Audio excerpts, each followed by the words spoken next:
Hi there, welcome to another episode of Insights with NetSupport. My name is Mark Anderson, as you can see in the corner just over here. I'm Head of Education at NetSupport, and I am absolutely delighted to have a conversation today with somebody who I have followed on social media for an awful long time. He's someone who has inspired me, sent me gifts on Pokemon Go, and all sorts of other things in between. I don't want to steal all of his thunder in sharing about his work over the years, but my guest today is somebody who's a professor of educational technology and media. He's a director for the Centre of Teaching and Learning at University of Regina in Saskatchewan in Canada. He's active as a digital learning consultant and a popular keynote speaker. If you thought I had a few followers on social media, he makes me look like somebody who's joined Twitter 2 days ago. It gives me great pleasure to welcome the one and only Dr. Alec Couros onto the conversations today. Hi, Alec. How are you doing? Great. Thanks, Mark. And thanks for the kind introduction. And I really need to get back on the Pokemon because you're way ahead of me. You're like a level 50 or something like that, and I'm a measly level 41. So I bow in front of you. It's amazing that we've been connected that way, but not connected in other ways for such a long time. Do you know, the thing is, though, the thing I found over the years, I don't know how you feel about this, Alec, but technology certainly made the world an awful lot smaller, hasn't it? I mean, we talked about the pandemic and things, but where would we have been in making and ensuring that learning continued if we didn't have the technology that's available to us? Imagine what happened sort of 20 years ago, right? Yeah, absolutely. Yeah. So I gave a bit of an introduction to yourself there. Hopefully I did you justice there. But someone who's been a leading light in my PLN, my professional learning network, for such a very long time. Can I ask you, Alec, what got you into education in the first place? Well, I mean, that's a good question. And I don't know if I have an inspiring answer. I remember being, in my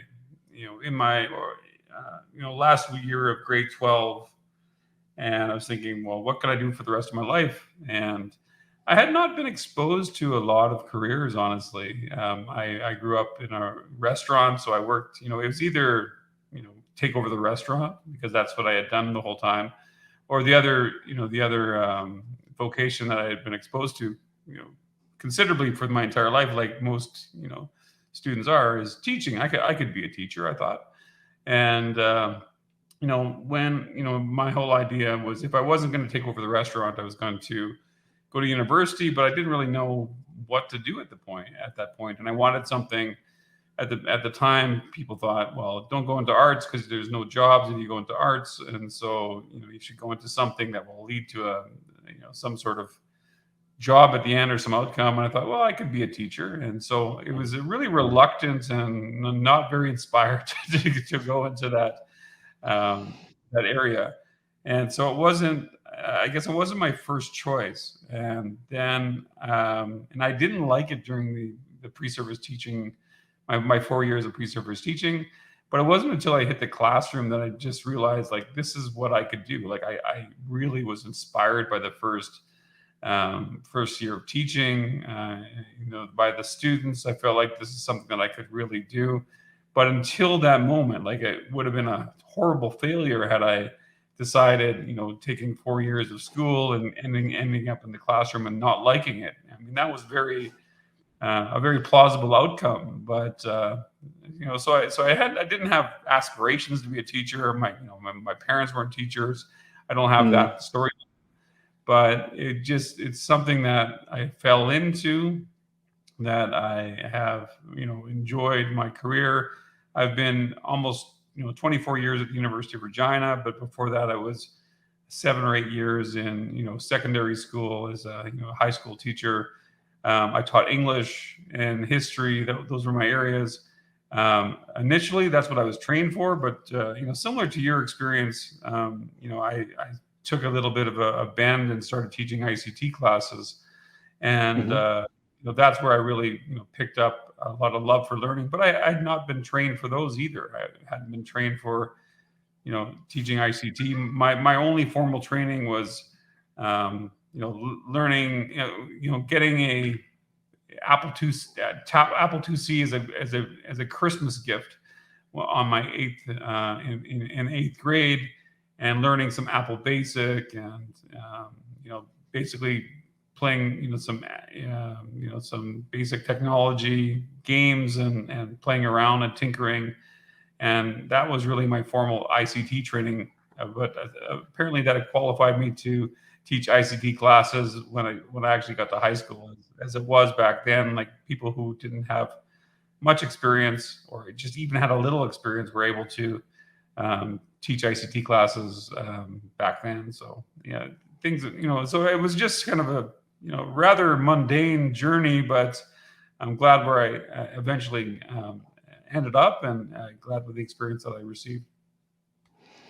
That's really interesting. Thank you for sharing that, Alec. And it's interesting, you talk about things like tinkering and sort of playing around with these things. I find those sort of skills to be invaluable as a teacher who wants to use technology, that sort of resilience and the desire to sort of try new things out, and all those sort of things.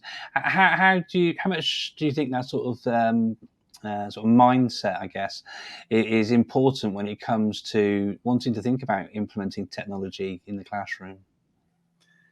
I think it's always been so incredibly important. I've been not against curriculum. I've been, for the most part of my career, I've really, focused on the serendipity of learning, and being able to connect and to what truly enlightens and enthralls a learner. Obviously there's curriculum that we need to get to, and core literacy and skills that we have to deal with. But for the most part, I'm a constructivist at heart. I like to see where students will lead us in terms of developing their own understandings and passions. And right now, I know we're going to talk a little bit about AI, because we pretty much have to, given the world has changed and so on. Yesterday I was with my son. My youngest is he's 9 years old, just turned 9, and he instead of just reading a book that we found off the that we found or purchased somewhere, he said, I want to read a book where it has one of those kind of like trope sort of kind of styles, where basically, at the beginning of the book, you see, a young boy in a fist fight or something, and then for a second the narrator says something like, well, you might wonder how I got into this situation, and then it kind of has this, this fade back to the beginning, sort of an origin story of some sort. So we just, put into ChatGPT questions like that, and we just created this custom book that, if you wanted to do something a bit different, or you wanted to change the storyline, I mean, it was written right in front of you. What an amazing way to, to just read a book differently, like, to kind of, there's twists and turns that we couldn't anticipate, but at the same time, we were directing it to some extent as well. And I've never seen my kid as excited to read at that moment, where he had some agency in the story, that he was able to pull tropes and memes and things from his own context into the book. And so I think the tinkering piece, we've known from people like Minsky and Papert and so on, that's so incredibly important, even when it comes to AI, that personalized learning is the key to all of this. But it's good to see, when you're with an individual learner, or when you're with the classroom, to see how something so customizable and so incredibly usable to generate content can really empower and impassion young learners, as well as older learners. So I'm just blown away by it every single day. Oh, me too, absolutely. And it's a really interesting kind of analogy. I mean, I remember when I was a child, I used to love those choose your own adventure books. In fact, one of my Yeah. first explorations into coding was a book where you'd sit and type in BASIC, and you'd create your own, using code, your own sort of choose your own adventure game. But the fact that you can do these sort of things so easily now with tools like you mentioned with ChatGPT, it's just, and children, when they're engaged and when they can play around with things within their own context and their frames of reference, it makes it far more engaging, and they become owners of their learning more, I guess. Is that what you would say? Well, I mean, the choose your own adventure format, I mean, is so incredibly important, more important than we really understand. Like it's the ability to choose, a particular path, and to have unforeseen consequences come from it. Like my first coding language is Apple Basic. The first thing I ever coded was like a rocket ship that went into space, and it was something like, you build a rocket ship and then you go to 100 and it goes up into space. And the second thing I ever wrote was a choose your own adventure game. It's something very rudimentary, and you could kind of look around at your context through sort of a text-based orientation, and then of course you had to choose or interact with some sort of device of some sort. But then from there, I mean, choose your own adventure ended up in the hypertext, what was it? Not logo, sorry. Hypercard, for instance, was the Apple game, which was a kind of a precursor to PowerPoint to some extent, but certainly a precursor to to the World Wide Web. But all of that ended up being this hypertext path, allowed us to take so many different opportunities to learn different things. I mean, the web is choose your own adventure, in many ways, and that's just a larger manifestation of that book. So we often, I go back to those books, and but the hypertext in at the very base is really just choose your own adventure. And we've obviously benefited from that through the web and through other variations of it.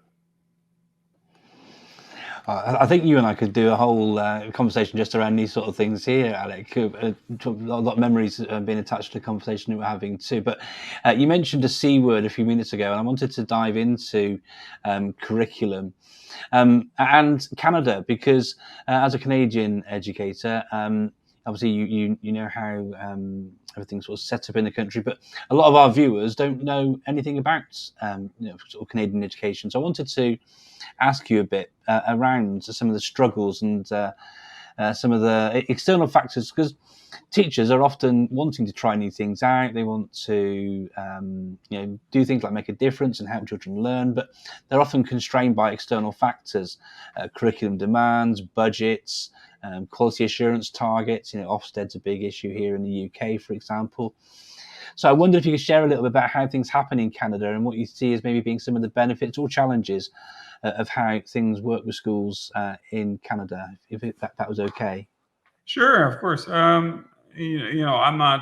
I'll give you more anecdotal, and like, this is not an area I've studied to a great extent, other than working with a lot of school boards and a lot of provincial jurisdictions through my career. Every province is different. Every province here has. We have 10 provinces and 3 territories. Sorry, and we have different curriculum in each of those, and we have different governing authorities for each. So similar to states, I guess, in the UK as well as Australia.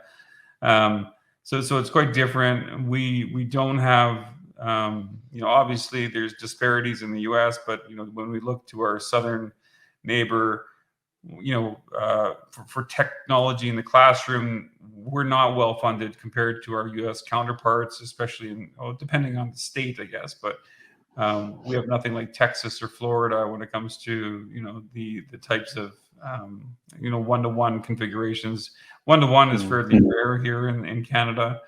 At best we have bring your own device for the most part.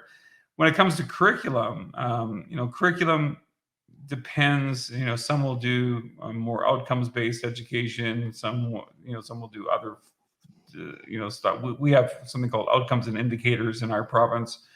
So we have to obviously follow particular outcomes, and then there are particular indicators to say that we've achieved those outcomes. There's a fair bit of flexibility in the curriculum. For the most part, I think there's enough to tinker with. We're fortunate enough, I think, at least in my mind, that we don't in Saskatchewan at least do standardized testing. Standardized testing is still fairly taboo, I guess, in the country in general. I think we push against it quite a bit. So there is a lot of flexibility for the way that we enact curriculum. In terms of limitations, and I think there is a lot of agency for the average Canadian teacher to take up curriculum in the way that they'd like to. In the first couple of years, I think it's a bit more strict because you're looking for job permanency and so on, and you want to stick by the book a little bit more, and you're more likely to create lesson plans and so on, formalized lesson plans. But for the duration of the career, I think it's a good place to teach. We have a fairly progressive curriculum that deals with a lot of other issues. There's certainly a lot of pushback with that, as there is, as you see worldwide for the most part. But I mean, I'm proud of the curriculum across the country that we tend to steer towards, and I think for the most part we consider our own Charter of Rights and Freedoms when we're thinking about curriculum. We're not too afraid to teach difficult topics in classes, even if there is political pushback. So I think for the most part, Canadian teachers, I wouldn't say they have it made. I think you can have a good career in Canada as a teacher. You can, you have some flexibility in terms of curriculum for the most part, and certainly in the methods that you use, in the assessment methods that you use. But there's still, I think in the last few years, the difficulty, of course, is there's fewer people that are going into the profession because it is more difficult than it ever has been before. The pushback from parents and pushback from political bodies has been quite different in the last 10 years than it has before. So, we're not like some of our, Scandinavian countries, like where there's much more valuing of teachers as well, in society. For the most part, I think the image of teacher, or as a profession, I guess, has been reduced, and I think mostly due to political forces and around us, and memes and disinformation and misinformation. So a lot of that has really reduced the profession to what it used to be. So I think there are fewer people entering the profession at this point. I mean, statistically, there are fewer people entering the profession. And again, back to the anecdotes, because I teach teachers, I teach both undergraduate teachers who are becoming teachers, and as well as graduate teachers. It's amazing to me how many teachers that I've been seeing lately that have entered the profession who only stayed a couple years and who have left. I mean, it's just it's not where it used to be, and I think you can still have a good career, but it's not for everyone, and it's not what it once was as a career. Yeah. So I don't know if that was an advertisement for like come to Canada and become a teacher. I'd love to say it was, but as with I think in general, like globally, it's tougher to be a teacher than it was 10 years ago or 20 years ago.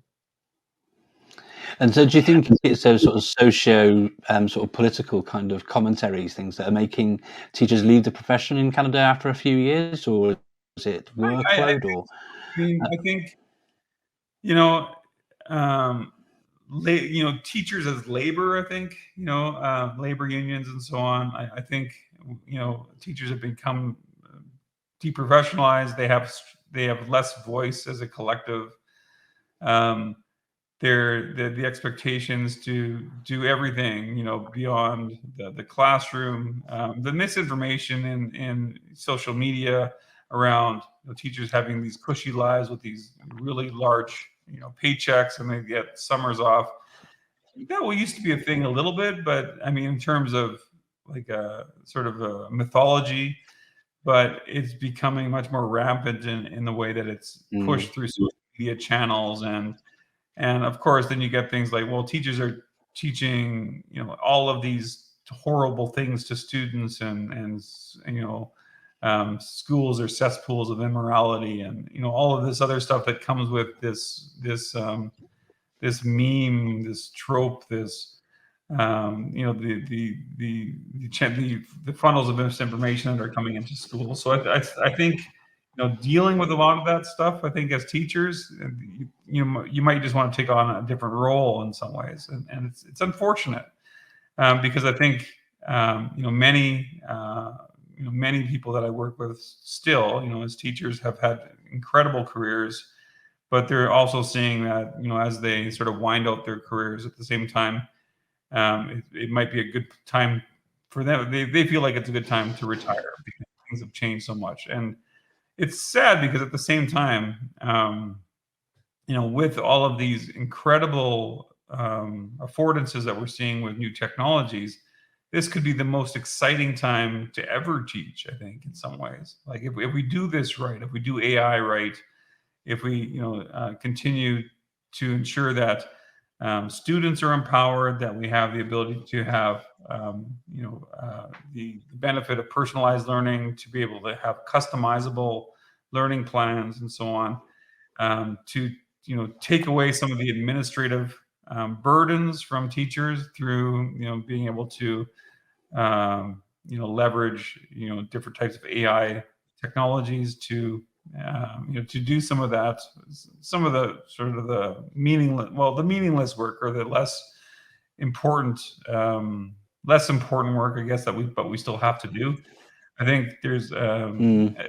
amazing benefit ahead of us in terms of AI, and so I think we could do this right. I think we can bring back teaching to what it used to be, but right now I think I'm not sure if I'm not sure if I would have entered the profession today, knowing what I know about it and knowing what I hear about it, in Mm. terms of the public view of teaching and learning in general. Well, on that bombshell, you mentioned AI a few times already, and certainly, whilst the teaching profession is hard the world over, the opportunities that things like AI provide for us around reducing workload, particularly around some of those sort of repetitive and more sort of mundane tasks, that allow teachers to be far more sort of guide on the side, and allow them to do their really good job of working with young people. My next question was going to be talking about AI, but I'm going to tie it into a question that I took from Twitter earlier today, and given that I think where you're going to be going with your response, I'm going to ask you this particular question. So, where do you see the current sort of digital EdTech sort of trajectory? This is from Al Kingsley, moving over the next few years, and where would you suggest people focus for the most purposeful impact, Alec? Well, I'm kind of going back to what I said. I think if we can weed out some of the administrative tasks of our job, if we have technology that can do all of the communication, and I'm not in any way saying like replace the teacher, in any of these areas, to augment parent communication so that we're not spending, all day writing up particular letters, to be able to get a bit of a head start on some of the communications that we have with students, with teachers, or to each other, or, when developing some of our curriculum, our units and lesson plans and so on. There's so much that AI can do for us in either helping us to format the information, or just giving us amazing ideas to do something differently, to engage students in different ways. I think so much of the planning takes a lot of time, and so if we're able to save some time there, I think a lot of that time can be applied in the relationality of teaching, which of course to me is the most important piece. To spending more time with students, to providing timely and rich feedback. I think that's important, but also setting up students to be able to do that themselves. I've heard stories from secondary teachers here who have had students. If a teacher signs an essay and a rubric, and we assume the student writes the essay themselves, I mean, we can get into plagiarism and all that, but students are already saying to ChatGPT, can you assess this essay with the rubric my teacher gave me, and then coming back with feedback from that point. And then so the student doesn't have to wait for the teacher to assign feedback. They can use AI to get feedback, to improve their writing. And so that rich and timely feedback is coming from them. But teachers, I mean, not every student's going to do this. So teachers have to help them understand the nature of assessment, how to improve their writing on assessment. But that's huge. Just that possibility right there is so important, that a student can use an AI chatbot to improve their writing, to learn things on the fly, to address any concerns. I have another example of he's an undergraduate student, going to first year university, in a first year English class. And I saw the syllabus, like this syllabus was 42 pages long. And it was just like, you need a PhD just to read this undergraduate syllabus. And so they used a tool, the students, because all they wanted to know was like, how do I complete assignment number 1? And I read this, and it's just so convoluted and difficult to read, and not to the point. And I guess you could, if you interpret it, you could figure it out. But so the student just uploaded the syllabus to a tool called Ask Your PDF, and just asked the question, how do I complete essay number 1? And then in layman's terms, like just very direct, this is exactly what you need to complete your assignment. And so making sense of like documents, making sense of syllabi, making sense of anything that we read is so amazing. Or to apply that to YouTube, to be able to make YouTube videos more concise, or to basically take a 1-hour YouTube video and having AI change it to a 5-minute video that that basically goes through all the concepts. Like all of this stuff is available to us.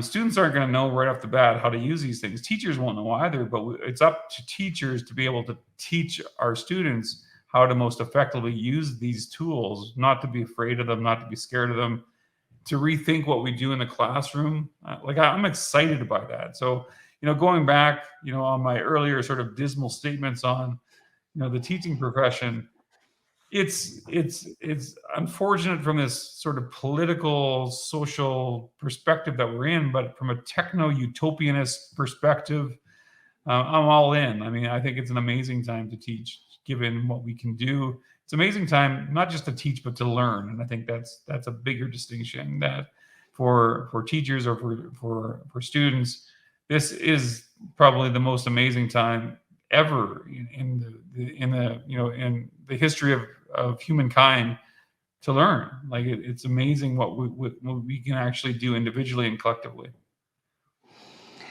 I think you and I are on the same page there, Alec, and it's so lovely to hear you articulate that so well. Thank you for that. It leads me on to thinking, though, and I'm going off piste on the questions. I think you've figured out I go off piste a bit on the questions already anyway. But, one of the problems I've discovered with my work over the years is about successful implementation, because you don't know what you don't know. And whilst the likes of yourself will be happy to go off and learn about these new things, and it is exciting, and you're mindful of and aware through your PLN and other sources about what tools are out there and what you can use, how do we make this success and this change happen at scale? How can we work with, if teachers aren't invested necessarily in wanting to learn about these sort of things, How can we make that impact, do you think? Well, I think curriculum reform is probably one of the biggest things that we have to look at. I mean, if we think about curriculum in general, curriculum is a bureaucrat's bureaucrats estimate of what we need to learn in society. Essentially, for the most part, like obviously there are skilled curriculum developers that that understand literacy and human development and so on, like that go into that. But for the most part, curriculum is political. It always has been political. Curriculum is quite limited to the averaging of our student interest, as well as an averaging of student outcomes and an estimate of the world that we live in and what's expected from the world that we live in. So there are boundaries all around curriculum. Now, of course, if we have many other curriculums kind of get around this idea that it's incredibly limited by focus and by subject and by fact and so on. But for the most part, there's still limitations around what we're expected to learn and the outcomes that we're expected to have when we leave K-12 education in particular. So rethinking curriculum away from particular outcomes, I think will make a big difference. And then thinking about how we embed personalized learning and serendipitous learning within curricula, I think are really incredibly important, and to provide teachers with better agency and to provide students with better agency on not only how we approach curricula, but also how do we expand curricula to a much greater extent, to something much more relevant, to cater to the world that is much more unexpected than we're ever able to predict. So I think rethinking curricula, thinking of curriculum as a bit of an oppressor, I think we have to rethink it. So I think that's one of the things as well.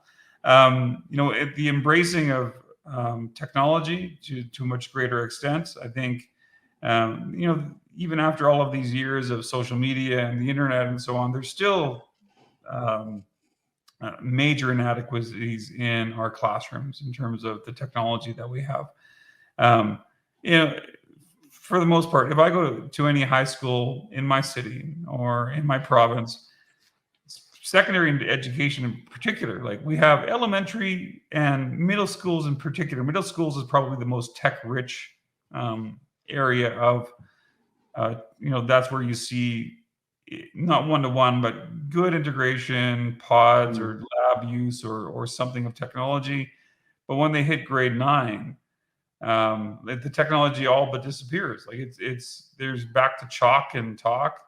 They'll have a projector, but students won't have laptops. They won't have, they might be able to use their mobile devices if the teacher chooses. But I can't possibly see a future of teaching like that to continue, like to totally ignore the ability to augment learning to a much greater extent. I think we're well past the time that we separate pen and paper writing from pen and paper learning from the rest of real learning. Like no one in the workplace learns just by pen and paper for the most part. So I think we have to think, how are we going to better equip students with AI that matters, with technology that matters, that will actually augment the learning experience of students, that will enhance creativity. And I'm not saying that we ban pencil and paper and painting and anything that we do that way, but I think we have to have a better balance of those types of that type of learning and the learning that surrounds it versus the type of augmented learning that we can really bring forth in classrooms. So I think, those two areas, having a much broader, expanded view of curriculum and being able to attain that from a much more technology enriched environment is going to be really, really important. No, I completely agree. And it's interesting you're talking about how from sort of a middle school to the high school, it sort of goes from being, technology rich to sort of technology poor almost. Do you Yeah. find like we find here in the UK, I mean, obviously there's budgetary influences. It costs a lot of money to have technology in schools. You mentioned the whole curriculum piece. Uh, is there a digital divide? Is it a monetary issue, financial issue for these sort of things at high school? Do you think, or is it still down to the curriculum and the ways in which sort of students are tested and all these sorts of things, Alec? Yeah, I think, for the most part, although we don't do standardized testing to the same extent, the flexibility in curriculum lessens quite a bit when it comes to high school. So in terms of what specifically is expected from curricula in the high school setting is nothing near what we have in the middle school area. That's to me, if we could stay as middle school teachers for the rest of the high school career, I think we'd be much better off.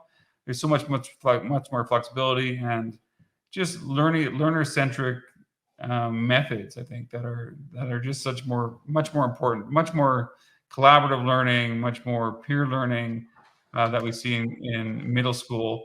But once we get to high school, it's again, it's competitive.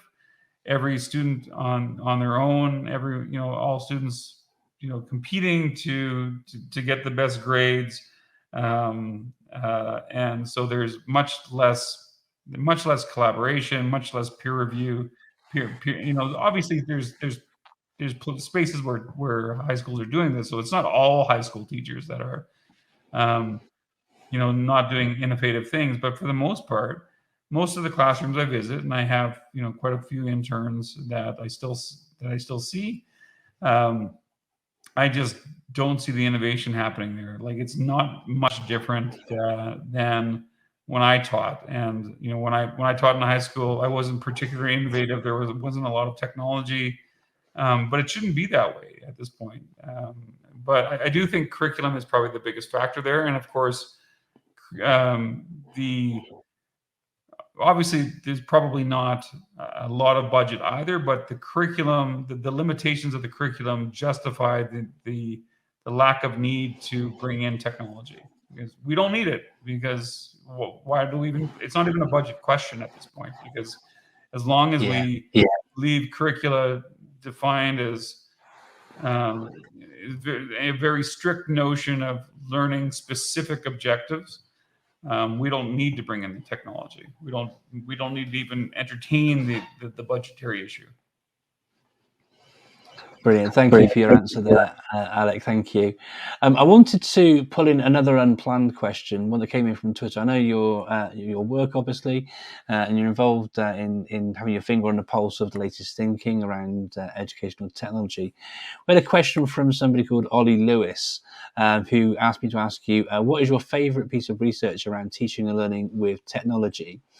And then he said, as a follow-on, what research are you currently working on, if you are, in EdTech? Oh, that's my favorite piece of research. That's a hard one to. I'm gonna have to think about that one, honestly.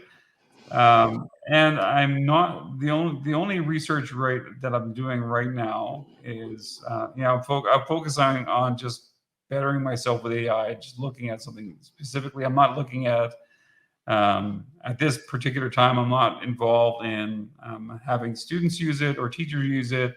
I'm not looking at any particular cases of it. I'm just trying to learn this stuff myself before I can even enter into that. So what I'm expecting to do, once I better understand this, is I'm looking at a larger study focused specifically on how, in my case, post-secondary teachers are using AI in teaching and learning, and across disciplines. How are they embracing it? Especially when it comes to traditional assessments like essays, like how are teachers how are professors in particular working to redesign the essay or other traditional assessments that they've used in the past. And so I don't, that's where I'm focused on right now. So when I'm thinking of like what's my favorite research around tech, and I can't think of anything specific, but I know where I'm headed and what needs to be done. And this is what I'm a director of a Center for Teaching and Learning. This is the number one thing I've been hearing.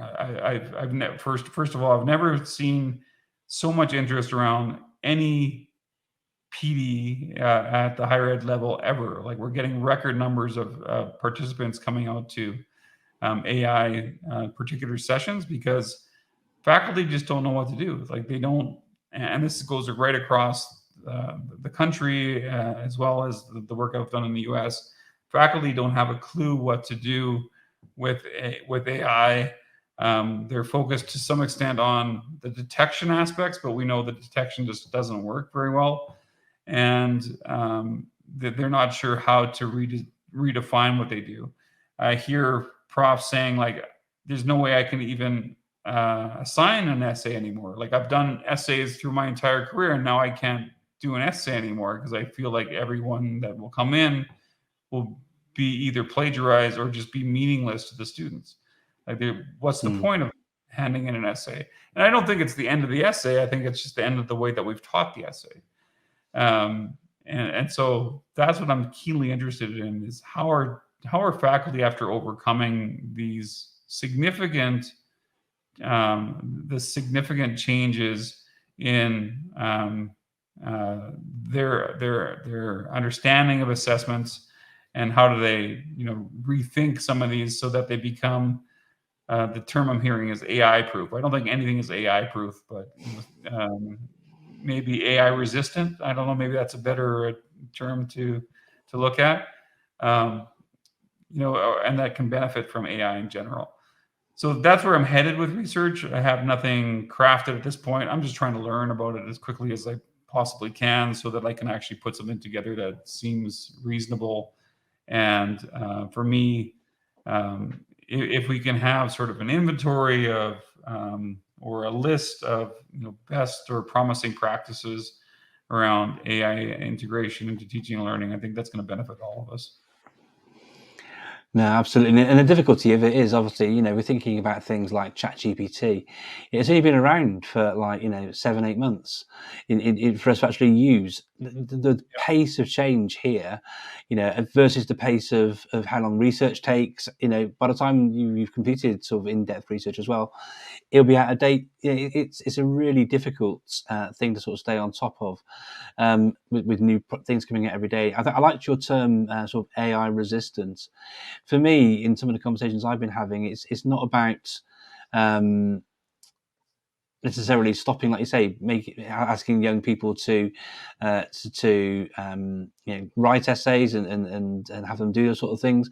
But it goes to what you were sharing a bit earlier, Alec, I think, about how they can actually use things like GPT or Bard to be able to feed in their essay, to get personalized improvement points to help them improve it and do a better job themselves and be more sort of in control of their own destiny when it comes to what they hand in for their actual work. But it's difficult because if a student hands in a piece of plagiarized work, the technology is moving ahead so quickly. When you can already tell things like GPT, the voice, the manner, the tone, the language, you could have your essay written in the style of Jack Sparrow. With your example with your own son, with the trope sort of setting, it's amazing how well it can do. So how do we offset against that?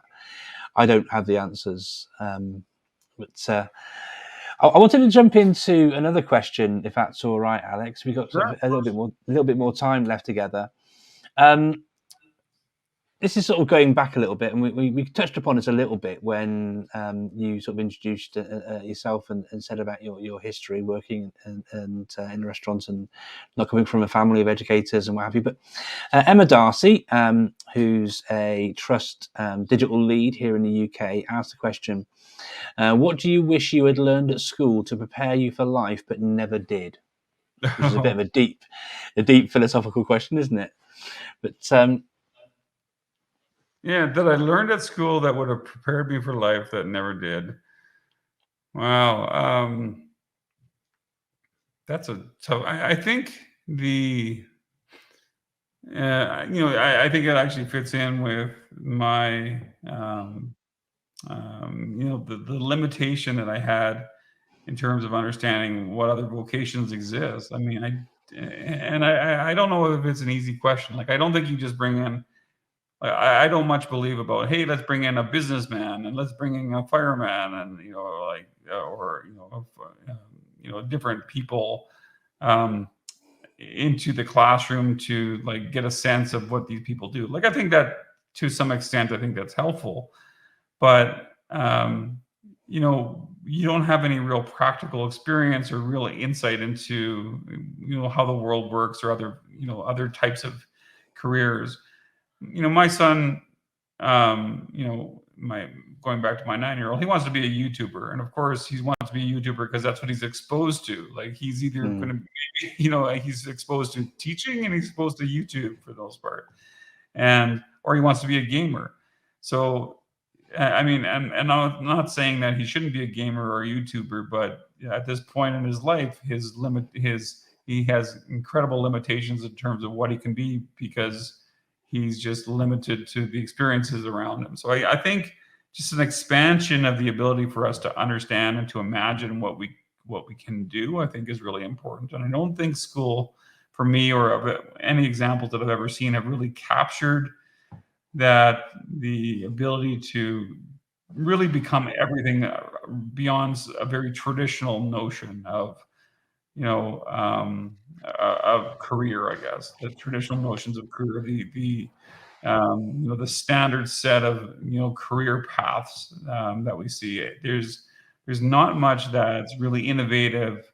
Nothing that we often think about all of the high school dropouts that have become billionaires and so on. I mean, that's sort of the exception to the rule, but I think somewhere in there, I mean, there's so many startups and there's so many tech careers and there's so many different pathways today that we need a better way of expanding the notion of career and success and career life trajectories more so than career trajectories. And I think that's for me in my own experience at school that was never done well. And I think, and I'm not dissatisfied with my path. I quite love the life that I was able to live, but I always think, but I could have been something else, right? What, had I had more exposure to, X or Y, I might have been able to be Z, so I think it's that I don't think I got from school that I wish I would have learned. Oh, thank you for sharing that personal story there. My experience is kind of similar to that too, but I think it goes in some ways, perhaps. I don't know what your thoughts are on this, Alec, but that premise about preparing children for jobs that haven't been invented yet, I don't think it's necessarily a case of preparing children for those jobs because you don't know what they are because they haven't been invented. But it goes back to the sort of changes you were talking about earlier, I think, perhaps around curriculum, around providing children as opportunities to have, like I say, serendipitous learning where the children are able to choose their own adventure, to actually explore and see things beyond that sort of prescribed statutory kind of education. Would you say similar things along that sort of line? Yeah, I think so. And I think there's plenty of educators that do interesting assignments in their class around developing a business plan and creating logos and look and feel and products and that sort of thing. And AI can assist with a lot of that stuff. But it's always just a side project. Like it's not the central thrust of school and I don't think it should be business oriented, but just that innovation and creativity around should be the central tenet of school. It shouldn't be just a side project that you happen to do in one class. And that's where the better integration of subject areas is really important. The siloing of disciplines has always been an issue in school. The idea that you go from English to math and to phys ed, and you never see the intersection very well between them. And of course, the way that school set up is that we don't really allow for the greater collaboration of teachers and disciplines and so on. Of course we do that in perhaps early grades, but not certainly in high school. We don't see the better integration of how all of these things fit together, and how you might use this multidisciplinary approaches and understandings to develop whatever it might be to develop. And I guess it's not just about developing things and invention and that sort of thing, but it's really just, again, focusing on innovation and creativity, and being able to use all of that you've done rather than just a specific, specific bag of disciplinary knowledge that you use, but to really focus on how all of these things fit together and how you can create new things. New things or new ideas from the application of many different ideas. And again, being this as a central tenet of school rather than just a side project or something you do for a career fair or innovation day or something like that. I think that's rather misguided that we continue to do that, but it's not misguided in the sense that it's the intention of teachers to do this. It's just the way the system is structured that we just can't. It's not easy to do that as something that school does in general. No, definitely. You mentioned sort of thing, maybe like a side project or something alongside the project. How about it actually being the project, and actually making it the core central tenet upon which you can then hang other types of learning, other aspects, the history of it, the design behind it, the math. Where's the maths in that? Those sorts of questions that can come into that. Listen, we've been chatting for quite some time. I'm mindful that you're a very, very busy person as well, and I look to wrap things up. Before I do, though, Alec, I wanted to ask you one final question, if that's okay. It's a short one. We've mentioned AI quite a bit during the course of this conversation today. If I was to ask you, or I'm going to ask you anyway, sort of 3 tools that educators should really check out to help them that are incorporating AI in so much perform, what 3 tools would you say teachers should be checking out? I mean, do you have to limit to 3? Okay, I'm going to look. You can go to 10 if you want to. Well, I mean, ChatGPT, you need to obviously look it up, but that's, everyone knows that. I think Perplexity, is a really important one. If you haven't checked out Perplexity, and I actually go back and forth if I were having to pay for Perplexity or ChatGPT. I'm not sure which one I would do. They both access GPT 3.5 or GPT 3 or 4 with a paid subscription.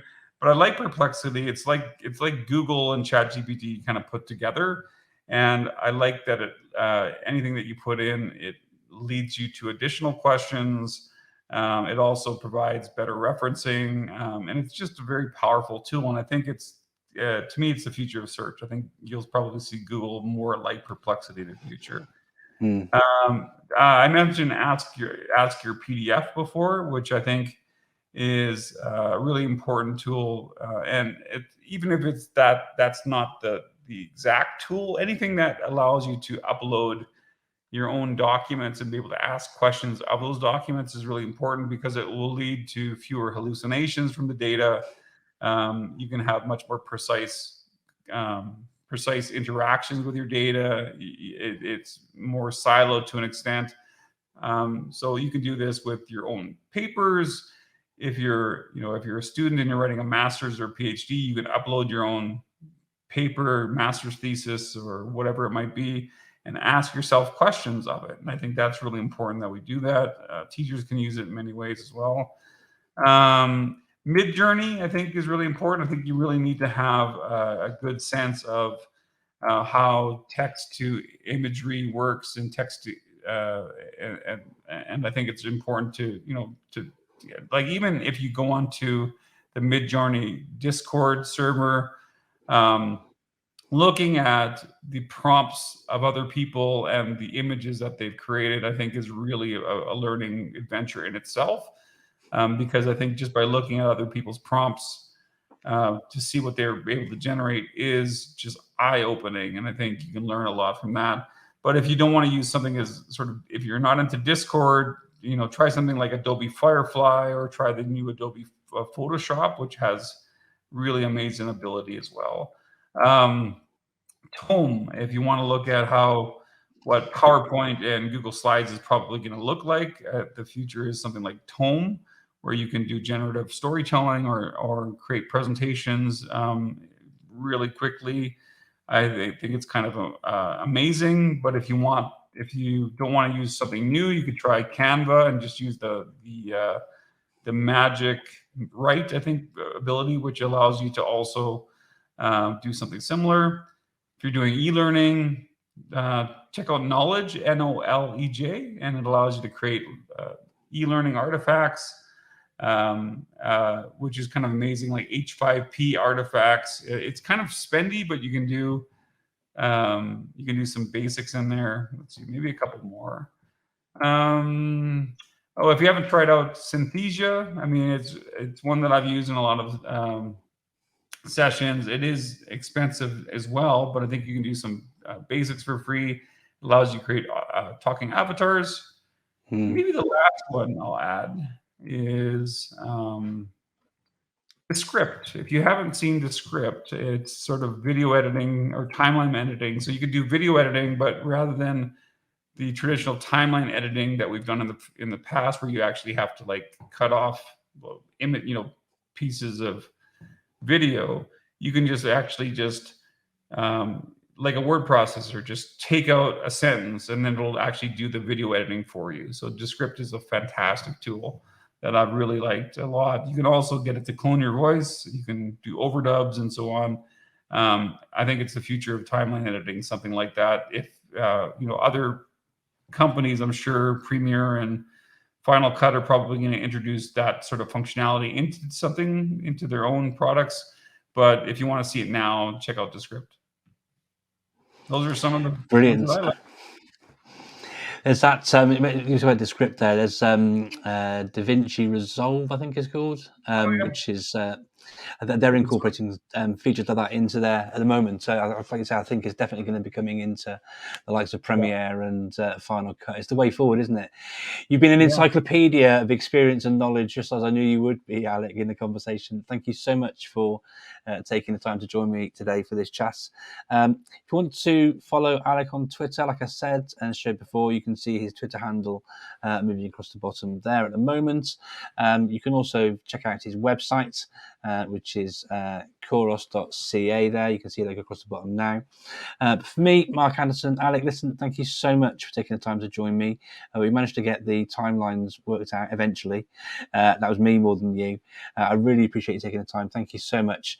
And I hope to get you back on again in the future. Let's see how that research goes and what your thoughts are in if it's moving as fast as ChatGPT and other AI tools are. Alec, I'll be seeing you next week probably, trying to get all these sort of new insights. But no, listen, thank you very much, and hope you can join us again for another episode of Insights with NetSupport in the very near future. Take care, everybody. Thank you. Thank you, Mark.